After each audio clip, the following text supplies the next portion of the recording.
In the future, blood will be the new oil. Welcome to the cyberpunk future. We kick things off with a plane dropping black orbs. Clearly, Amazon Prime's air drone delivery has gotten really aggressive. These aren't your average bath bombs though. They morph into soldiers faster than a teenager morphs into a couch potato during summer vacation. They bust into a government lab, clearly not respecting the authorized personnel only signs. Inside, they discover vats of human blood, because apparently the government is running the world's least appetizing juice bar. The soldiers want to mess up this blood. Maybe they're disgruntled juice bar employees, but the guards aren't having it. They get taken out faster than a typo in a grammar Nazi's essay. The plot twist? Our soldiers have a serious dental situation. Vampire fangs.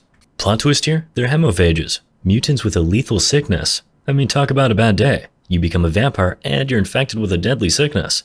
The cops, being rational people, immediately decide to go all Van Helsing on the leader. Now this sickness, this isn't any regular flu. Stop me if you've heard this one before. This bad boy has been hanging around for generations, waiting for its chance at fame. Some genius in the military thought it would be a great idea to tweak it for super soldiers. Spoiler alert, it didn't work. Instead, they got the world's worst sickness outbreak and a bunch of short-lived, super-powered vampires. I bet that guy isn't getting Employee of the Month. Fast forward and we've got health officials treating the infected like they're fans of pineapple on pizza, making them wear bracelets, sticking them in special camps, and eventually just straight up booting them out. Enter our hero, Violet. No, not Violet from Charlie and the Chocolate Factory, although they do share a certain fondness for the color purple. She's the founder of the underground resistance, because someone's got to stand up for the pineapple pizza lovers. I mean hemophages. Then there's Vice Cardinal Ferdinand Daxus. Seriously, who names these people? Who's basically the health organization's Thanos. He's got a secret weapon 10 years in the making that he's just itching to use on the hemophages. Daxus is waiting for a courier to deliver this weapon. Next up, we've got this courier, a purple-haired lady walking into a maximum security lab, like she's about to get the most invasive spa treatment ever. DNA samples from her retina, veins, and mouth? Check. A full-body UV light scan? Check. Stripping down and walking into another room? Check. But hey, all in a day's work, right? After all, she's here to pick up the hemophage equivalent of a nuclear bomb. Let's hope her job comes with hazard pay. Our gal Violet is tasked with delivering a weapon to the High Ministry, kind of like your Amazon package but with a lot more explosives. The boss man at the facility is like, don't peek in the case. Seriously, no peeking. Meanwhile, there's an armed convoy playing tag with some rebels to keep them distracted. In struts Violet into a room that's more secure than Fort Knox during a zombie apocalypse. The lab coat dude, eyeballing her like a suspicious parent, wonders if she's really up to the job. Once she assures him that she's got this, he unlocks the weapon. Violet signs for it with a dab of blood, which is a bit extra, but you do you. Suddenly, a new character enters the scene. Another courier. Plot twist. Turns out Violet is the rebel boss lady, and she's not here to play nice. She's here to swipe that weapon faster than you can say one-click checkout. An unfortunate scientist tries to put a halt to her grand exit, but ends up with a broken arm instead. Violet, with reflexes like a caffeinated ninja, dodges bullets and takes out guards like they're pins in a bowling alley. Suddenly, she pulls out a syringe. Not for a quick Botox touch-up, but a life-saving drug. The facility's alarm goes off like a discount smoke detector, while a second team of guards prepares to greet Violet with anything but welcome arms. Violet, ever the innovator, cranks up a gravity-manipulating gadget and takes to the ceiling like Spider-Woman, raining some serious justice. She makes it to the roof, leaving a trail of guards wondering what just hit them. As she leaps from the roof, she's surrounded by dudes dressed in black, and she whips out 2 katanas faster than you can say, sushi chef. With her enemies defeated, she rides off on her motorcycle, chased by some guards who clearly haven't learned their lesson yet. Her boss Nerve is on the phone urging her to just blow up the weapon, but Violet, stubborn as a mule with a grudge, kicks her gravity gadget into overdrive, and suddenly she's riding up skyscrapers like some kind of motorized Spider-Woman. Now she's being chased by helicopters. She hops from roof to roof, shaking off the choppers like a dog shaking off water after a bath. Eventually, she ditches the bike and continues on foot. She gets a holographic call from Nerva, who's worried she's risking too much. Violet, however, assures him that she's lost the authorities, probably still looking up at the skyscrapers. In the elevator, she decides to take a peek in the case, breaking the #1 rule of Secret Courier Club. Surprise, surprise, it's not a weapon, it's a kid. Violet, probably regretting that she didn't get a tracking number for the package, tells Nerva the shocking news. Nerva reveals that the kid is actually a walking bioweapon, which really takes "kids will be the death of me" to a whole new level. So here's the skinny. Nerva's got it in for the kid. Violet, on the other hand, begs to differ. She's convinced that the kid's more of an antivirus drive than a biological Trojan horse. She believes his blood's got the good stuff, the cure to the hemophage blues. Nerva, though, has a hate-on for humanity that's worse than a vegan at a barbecue. Violet dips out, but plot twist. She's left a holographic stand-in of the boy in the briefcase, while the real star of the show is waiting for her in the elevator. To rescue him, Violet has to go all John Wick on her coworkers. Trying to beat a hasty retreat, they end up on a rooftop that's property of the Chinese mafia. Talk about out of the walk and into the fire. Violet's surrounded by gun-toting goons, but she's got the senses of a paranoid bat. She pulls a matrix, dodging a bullet that ends up introducing itself to the mafia boss's forehead. She turns the rest of the goons into a deadly game of who shoots first. Violet spots the kid teetering on the rooftop's edge, about to earn his wings. With a few soft words, she talks him down from the ledge and another crisis is averted. Just when they thought they could catch a break, more bad guys show up. Violet and the kid take cover in a car, dodging bullets like tax season. Enter Ferdinand Daxus, the big bad wolf, who orders all hemiphages in the building to be wiped out. He also wants the boy back, claiming the kid's his son and lab rat. But Violet isn't buying what he's selling and they make their escape. They end up on a subway train where they can take a breather. Violet tells the boy, "Don't get any ideas, kid. You're not my sidekick, just my ticket to the antidote." Emerging from the subway, they try to blend into the crowd. Violet phones a friend for help, but he bails. Meanwhile, the curious boy's wandering around, trying to high-five strangers. Violet tries to explain that it's dangerous, but she's not sure the message is getting through, so she tries a different approach, asking his name. He holds up 6 fingers. "So you're 6 then," she says. But their moment is cut short by soldiers storming the building. Violet tries to draw 6's blood, thinking his antigen-rich juice could be the key to a cure. 6, however, pulls a diva move and pushes her away,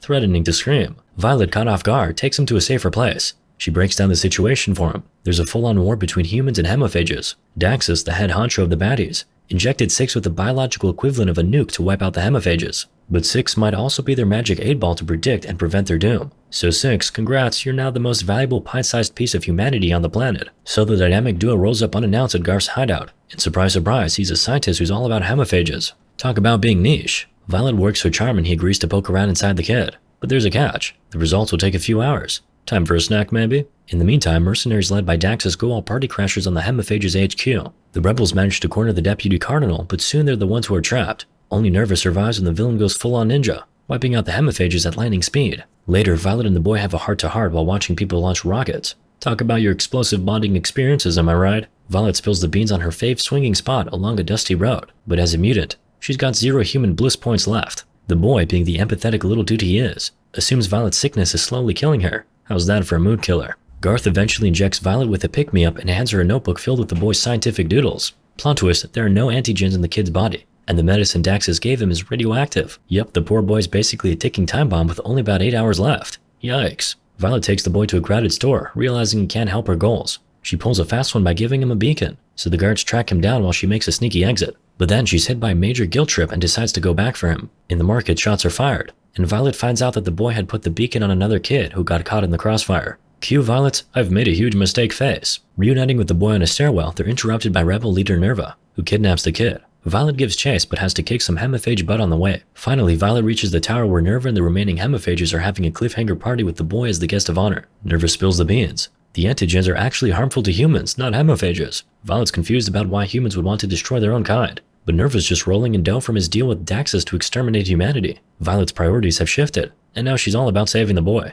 Meanwhile, the kid tests gravity by throwing a shoe into the abyss to see how long it'll take to fall. Violet catches on and realizes she's got time to whoop everyone's butt and save him. And so, like a true action hero, Violet goes full samurai with her katana, taking out her former comrades and making sushi out of them in seconds. So there's Nerva, who's so ticked off. He lets go of the rope like it's a sale item on Black Friday. This kid, who's just been hanging around, literally, tumbles into the abyss like a dropped cell phone with no case. After going sicko mode on the hemiphages, Violet's left with only Nerva, who she kindly offers a katana throat massage. In the nick of time, she grabs the rope like it's the last slice of pizza and hauls the kid out of the abyss. She breaks it to him that Daxus went all mad scientist, injecting him with a protein that's causing more internal damage than a Taco Bell binge. The clock's ticking and this kid needs an antidote like an influencer needs validation. Violet, getting desperate, decides to FaceTime Daxus. Daxus, being the classic villain, pulls the old "saving the kid is as possible as finding a parking spot in downtown" card, but offers a trade. The kid for a sickness cure. Oh, and he casually drops that the kid is clone number 6 out of 8, like he's ordering McNuggets. Violet, like any self-respecting action hero, decides to crash the High Ministry's party to find the antidote. But what's waiting for her? Daxus and an army of armed guards, probably bored out of their minds.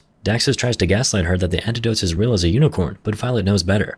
This guy wouldn't let out a sickness without a safety net. Admitting to the antidote's existence, Daxus unveils his plan to spread the sickness like a bad meme, selling the antidote to the highest bidder. Talk about a great business model. His idea is to keep people in fear, easier to control than a crowded free pizza event. Suddenly, the guards start shooting at Violet, but she's unharmed. Because plot twist, it's a hologram. The real Violet's been on the roof, enjoying the bird's eye view. Feeling a bit powerless, Violet decides to take the kid to a playground, because nothing beats impending doom like a ride on the swings. They're having a blast until the kid suddenly checks out like an expired subscription. Daxus, being the persistent jerk he is, finds them thanks to a beacon in the kid's body. He's ready to dissect the kid like a high school biology project, hoping to get his hands on the antigen. Violet, probably feeling like she's just binge-watched all seasons of Game of Thrones, back to back, doesn't put up a fight. Daxus shoots her, probably because he's out of bad one-liners. Relatable. Next thing you know, Violet's waking up on Garth's surgical table, who's apparently a med school prodigy. But Violet's not thrilled about her new reality. It's like waking up to find all your snacks have been stolen. Garth's been crushing on her, but Violet's not ready to mingle. She's got enough pain to deal with.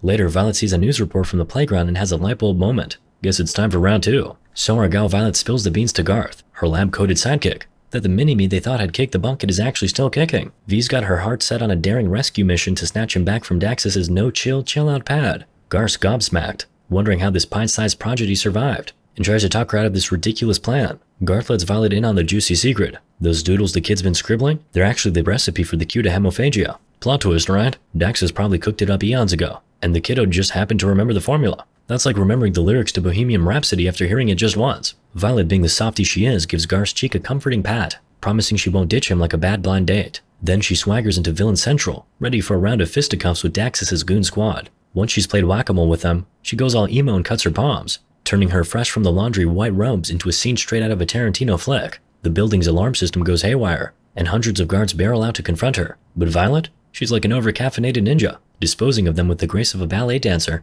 and the brutality of a UFC champion. She finds her way to the Popsicle Fight Jr., and the final showdown is on. V tries to give Daxus the world's most intense facial with her infected blood, and he, in a shocking display of hygiene, wipes it off. In the dark, Daxus drops a truth bomb, revealing he was the mad scientist who whipped up the virus, turning folks into super soldiers. And surprise, he was patient zero. Talk about taking your work home with you.